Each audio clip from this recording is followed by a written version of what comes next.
Ok, meus amigos, vamos voltar aqui. Olha bem, falávamos da imputabilidade e trouxemos já aqui as hipóteses que afastariam essa imputabilidade. Bom, falávamos da menoridade e encerrávamos o bloco anterior falando justamente da discussão sobre a constitucionalidade de eventual redução da maioridade penal. Bom, trazendo para o ponto infraconstitucional, é importante lembrarmos então o seguinte: quando nós temos um menor de idade, nós não falamos na prática do crime, mas sim na prática de ato infracional equiparado a crime. Então, eu repito, quando se trata de menor, nós não falamos em crime, mas sim em ato infracional equiparado a crime. É isso que nos diz o Estatuto da Criança e do Adolescente, que é a lei que rege a matéria, como nós sabemos. Né? Então, por exemplo, tecnicamente falando, não se pode dizer que o menor cometeu furto, cometeu roubo, cometeu homicídio. Claro que na linguagem coloquial nada impede que se utilize essas expressões, mas tecnicamente falando, o menor não comete furto, nem roubo, nem homicídio, porque furto, roubo e homicídio são nomenclaturas que designam a prática de crimes. Então, tecnicamente, ele comete ato infracional equiparado a furto, ato infracional equiparado a roubo, ato infracional equiparado a homicídio. Bom, ademais, lembre comigo que o menor ele não é sancionado, ele não recebe uma pena, ele recebe uma medida socioeducativa que, ao contrário da medida de segurança, que é aplicável, como nós sabemos, aos inimputáveis por doença mental, ao contrário da medida de segurança, meus amigos, a medida socioeducativa ela não tem natureza sancionatória. Ela tem, como o próprio nome indica, uma natureza educativa. Por mais que na prática as instituições que recebem menores muitas vezes se aparentem muito com os presídios, né? As antigas FEBEMs, depois a instituição Casa, né? Fundação Casa, mas tecnicamente falando não há natureza sancionatória, ao contrário da medida de segurança. Lembra comigo medida de segurança? Eu digo lembra porque a gente falou disso lá atrás, quando a gente falou de princípios, e eu falei que não se admitia a pena de caráter perpétuo, e eu dizia, também não se admitem medidas de segurança de caráter perpétuo, porque o Supremo Tribunal Federal reconheceu a natureza sancionatória das medidas de segurança. Então, a medida socioeducativa, ela não tem natureza sancionatória. Já a medida de segurança, ela tem sim, tem natureza de sanção penal, tá? Bom, ademais, meus amigos, eu quero que você lembre aqui comigo o seguinte: basta que a pessoa tenha menos de 18 anos para que ela seja considerada inimputável.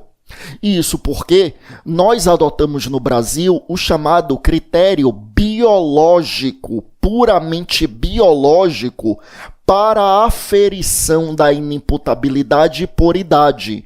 Adotamos, eu repito, um critério puramente biológico para a aferição da inimputabilidade por idade. Critério puramente biológico.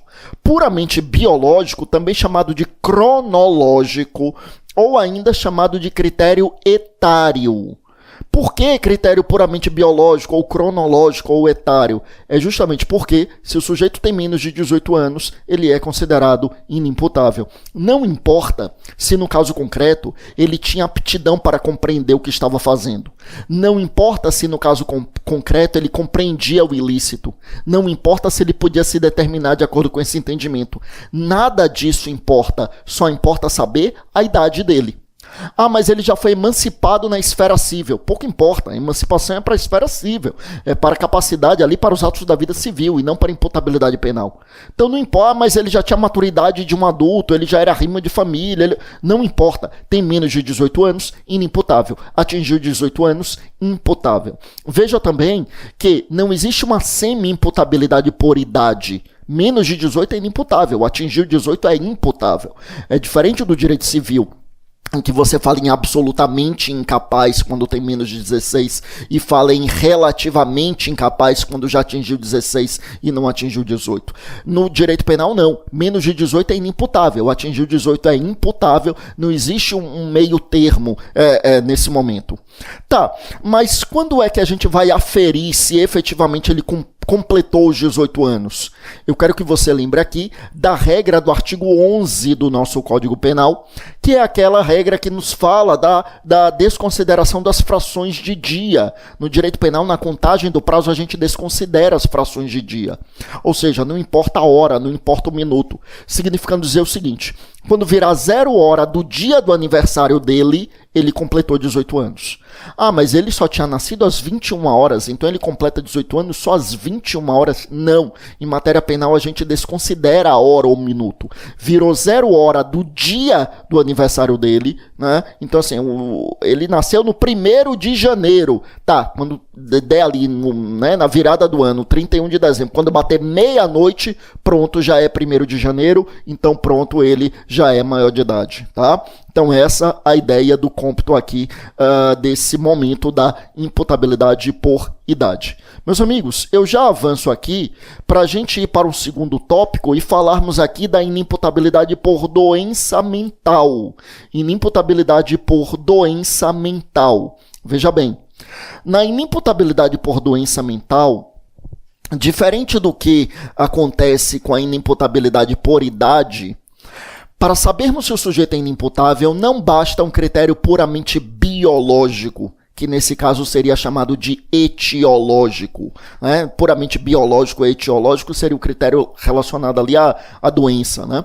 Não basta a doença, não basta um critério, portanto, puramente biológico ou critério puramente etiológico. A gente adota aqui, em relação à doença mental, meus amigos, um critério que é chamado de biopsicológico. Biopsicológico. Por que biopsicológico? Porque não basta a doença mental. A doença mental é apenas um dos requisitos para a gente falar em imputabilidade. Além da doença mental, é necessário que, em razão da doença mental, esse sujeito não entenda o caráter ilícito do fato ou não consiga se determinar de acordo com esse entendimento. Então, veja, por exemplo, né, quando a gente pensa, como é que eu sei se o sujeito é inimputável? Se ele tiver esquizofrenia, ele é inimputável? E se for oligofrenia, é inimputável? E se for neurastenia? E a cleptomania? Então, assim, veja, o que a gente pode dizer é, qualquer dessas são modalidades de doenças mentais, e, portanto, em qualquer dessas, a gente pode ter um inimputável. Mas em nenhuma delas a gente pode afirmar a priori que a pessoa é inimputável. Por quê? Porque ter a doença mental é apenas o primeiro requisito. Além da doença mental, é necessário que, além da doença mental e em razão da doença mental, é necessário que ele não entenda o caráter ilícito do fato ou não consiga se determinar de acordo com esse entendimento. Não entender o caráter ilícito do fato significa dizer, ele não tem discernimento para diferenciar ali o certo, o errado, o lícito, o ilícito, o que pode, o que não pode. Então ele não consegue entender o caráter ilícito do fato, ele não consegue saber o que está fazendo, ele não sabe o que faz. Tá? E o que significa dizer ou não tem capacidade para se determinar de acordo com esse entendimento? Aí é uma segunda situação na qual o doente mental, ele sabe que é errado, ele sabe que é ilícito, ele sabe que é crime, ele sabe que não deve, mas a doença fala mais alto do que ele não consegue se conter. A compulsão produzida pela doença mental faz com que ele pratique a conduta e ele não tem como se conter. Tá? Então, nesse caso, meus amigos, é assim que nós temos, então, tá? Então é essa a questão relacionada aqui a esse aspecto da doença mental, tá?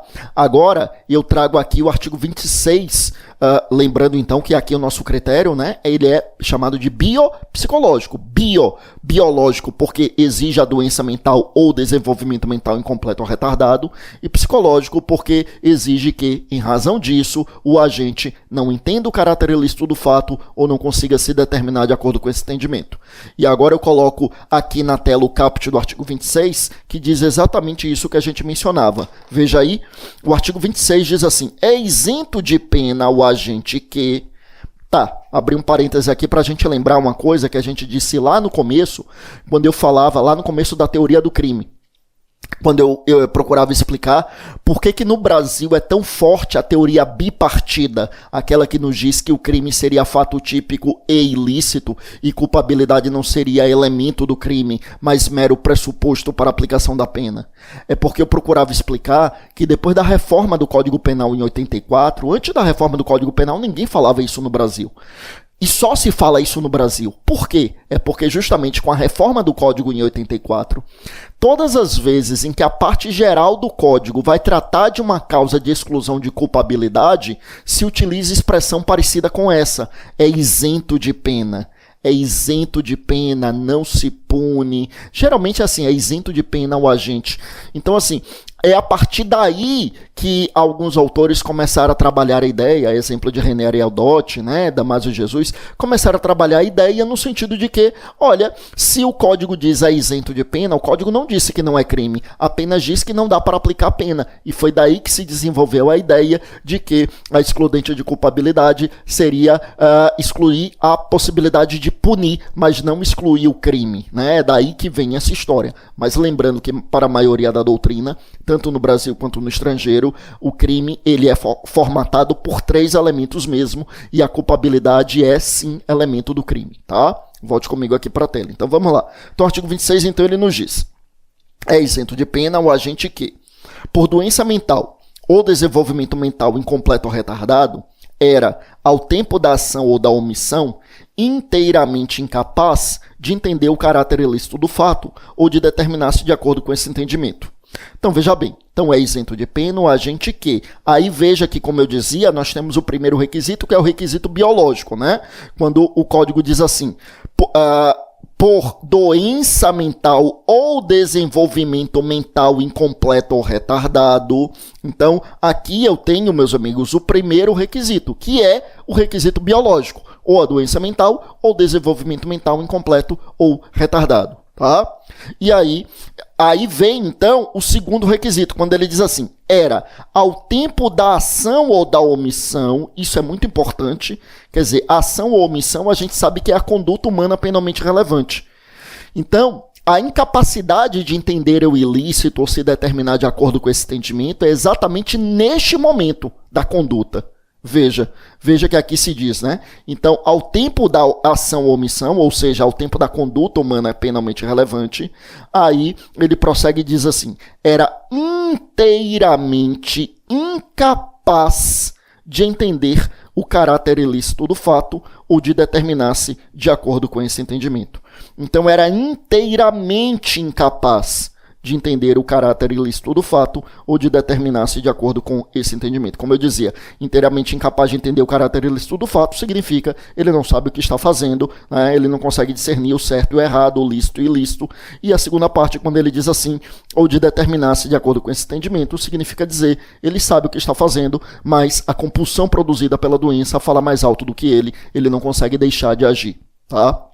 Lembrando que isso tem que ser aquilatado no momento da ação ou da omissão. Então, para o direito penal, realmente faz diferença, sim, a questão dos espaços de lucidez, aqueles laivos de lucidez que existem em algumas doenças mentais. Para o direito penal, meus amigos, isso faz toda a diferença. Então, em algumas doenças mentais, o sujeito ele está ali, só que ele tem lapsos de lucidez. Ele tem momentos em que ele realmente está sob crise, mas tem momentos que ele está em espaços de lucidez. Nesses espaços de lucidez, se ele cometeu o crime nesse momento, ele não é considerado inimputável, porque ele continua a preencher o primeiro requisito, ele continua sendo portador da doença mental, mas ele já não preenche o segundo requisito, porque ele não teria aqui como alegar que não conseguia entender o caráter ilícito do fato ou determinar-se de acordo com esse entendimento quando ele está ali no espaço de lucidez. Claro que isso precisa ser aquilatado pelo perito, né? Pelo médico, psiquiatra, designado pelo juiz, então de confiança do juízo, que vai analisar, realizar o laudo, né? Porque aqui realmente exige-se um conhecimento bastante técnico para que se possa aquilatar se o sujeito sabia ou não o que estava fazendo, tá? Bom, mas vamos lá. Então, como eu dizia aqui, o critério é biopsicológico. Meus amigos, importante lembrarmos então o seguinte, importante lembrarmos que para o inimputável por doença mental não se aplica, volte comigo aqui para a tela, não se aplica a pena, mas sim a medida de segurança. Também não confunda com a medida socioeducativa, que como nós já dissemos é para o menor de idade. Aqui é a medida de segurança. E essa medida de segurança ela pode ser de duas naturezas. Nós temos a medida de segurança de internação, temos a medida de segurança de tratamento ambulatorial. Internação ou tratamento ambulatorial. Vamos lá. A medida de segurança de internação, o portador da inimputabilidade por doença mental, ele fica, meus amigos, internado em um HCT. HCT é, tecnicamente, Hospital de Custódia e Tratamento Psiquiátrico. Eu digo tecnicamente porque na praxe forense até hoje é muito comum que se utilize a expressão manicômio judiciário. Essa expressão já não existe em nossa legislação há muitos anos. Ela existia realmente, mas ela não existe há muitos anos e até hoje é muito comum que se utilize essa expressão. Mas o nome técnico é HCT, é Hospital de Custódia e Tratamento Psiquiátrico. Então é um hospital de cunho psiquiátrico e que é destinado a recepcionar exatamente essas pessoas que estão cumprindo a medida de internação, a medida de segurança em sua modalidade internação. E aí, como nós dissemos aqui, existe também um tratamento ambulatorial.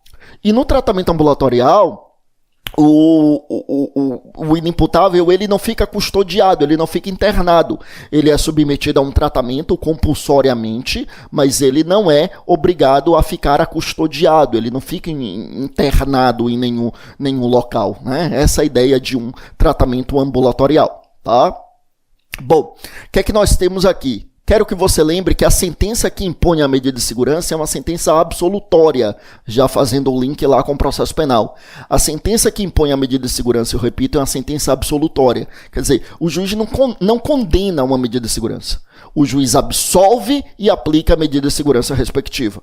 Então, é uma absolvição imprópria. Essa sentença absolutória é chamada de sentença absolutória imprópria. O juiz absolve, reconhecendo a inimputabilidade e aplica a respectiva medida de segurança. Claro que não basta reconhecer a inimputabilidade, precisa reconhecer materialidade e autoria do inimputável. Né? Então, ou seja, o inimputável tem que ter praticado o fato típico, tem que ter praticado o fato ilícito, os outros elementos da culpabilidade devem estar presentes, né? E aí, sendo ele inimputável, aí sentença absolutória e própria. Absolve-se e aplica a medida de segurança. Mas se não tivesse fato típico, se não tivesse licitude, aí obviamente seria uma sentença absolutória própria, tá? E não a imprópria, ou seja, não basta ser inimputável, é necessário que ele tenha praticado o fato típico e ilícito para que receba a medida de segurança, porque o nosso direito penal não é do autor, ele tem que ter praticado o fato, tá?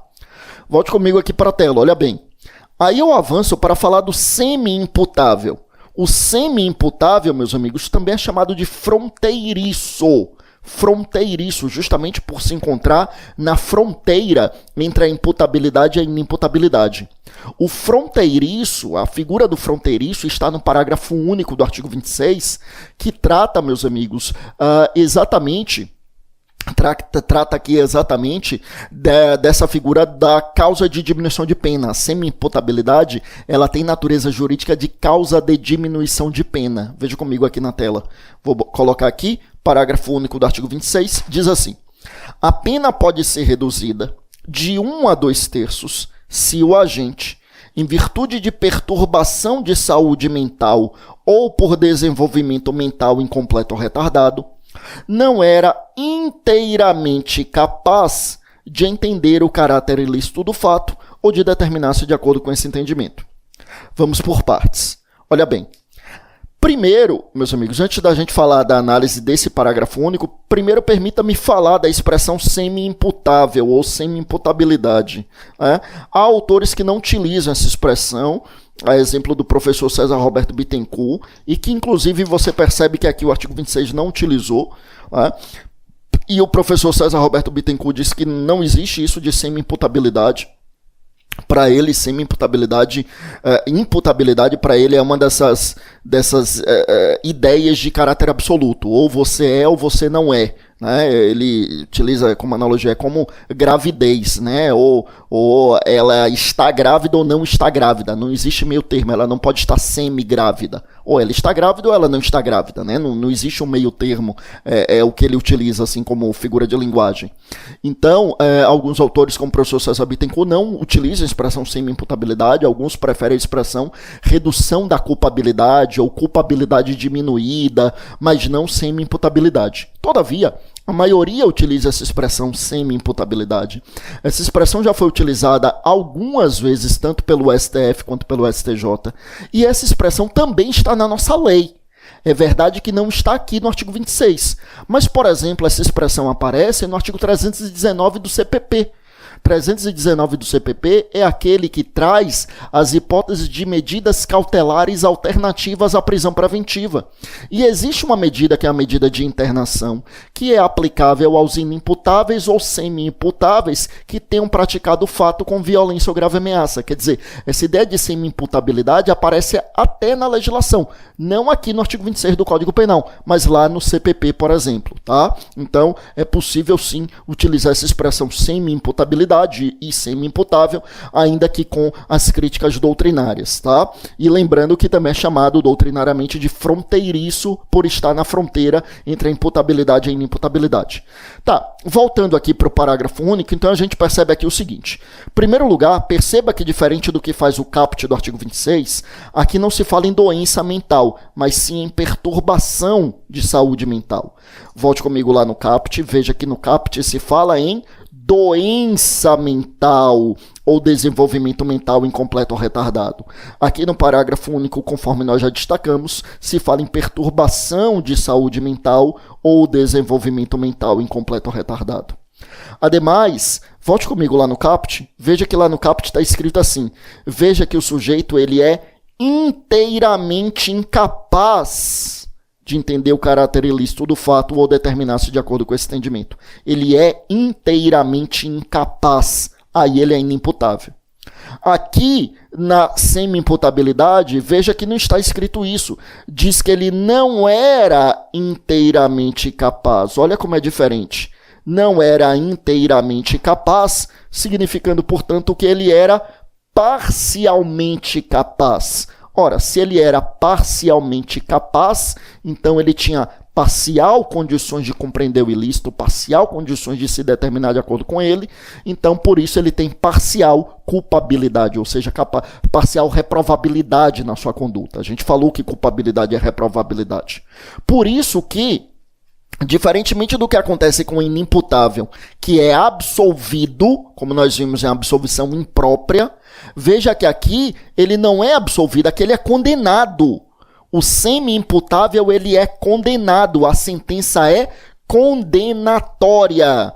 O juiz condena, o juiz impõe uma sentença condenatória, prolata uma sentença condenatória, o juiz condena, meus amigos, e diminui a pena dessa condenação. Mas a sentença, como eu disse, ela é condenatória. Aí, lá na parte de medida de segurança, sobre a qual a gente vai falar quando chegarmos lá na parte de teoria da pena, a teoria da sanção penal, também chamada de teoria da pena ou teoria das consequências jurídicas do crime.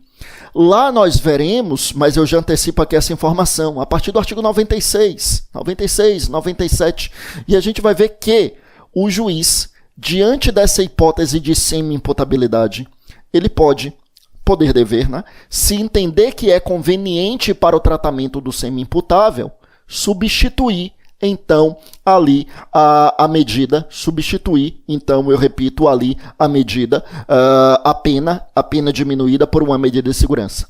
Ou seja, então vamos lá. Quando é um imputável, ele é condenado a uma pena. Tudo bem. Quando ele é inimputável, ele é absolvido e aplica-se a medida de segurança. É a sentença absolutória imprópria. Agora, quando é semi-imputável, ou seja, está no meio termo, é o fronteiriço, aí ele é condenado a uma pena diminuída, e essa pena diminuída pode ou não ser convertida em medida de segurança se o juiz entender que é conveniente para o tratamento dele. Então, imputável, sentença condenatória, aplica-se pena. Inimputável, sentença absolutória imprópria, absolve-se e aplica a medida de segurança. Semi-imputável, a gente condena uma pena diminuída e pode ou não substituir essa pena diminuída por uma hipótese em que a gente fala realmente em uma medida de segurança, tá? Então pode ser ou não substituída por uma medida de segurança. Tudo bem? Volte comigo aqui para a tela. Olha só. Então vou voltar aqui. Veja bem. Com isso, a gente fecha essa análise da doença mental e a gente volta no próximo bloco, trazendo aqui a questão da embriaguez. A embriaguez, mas antes disso, deixa-me só lembrar uma coisa. O artigo 28, ele começa dizendo que há situações que não excluem a culpabilidade, que são, meus amigos, a emoção e a paixão. Emoção e paixão, em regra, não excluem culpabilidade, tá? Por quê? Porque senão, imagina, crime passional não seria crime, né? Emoção e paixão não excluem culpabilidade. Por que eu disse em regra? É porque a emoção e a paixão por si só, essas não excluem a culpabilidade mesmo. O que pode acontecer é que a emoção ou a paixão se tornaram patológicas, e aí se tornaram doenças mentais. E aí você vai excluir a culpabilidade não pela emoção ou pela paixão, mas sim pela doença mental, tá? Daqui a pouco eu volto falando da embriaguez. A gente já volta. Vamos lá.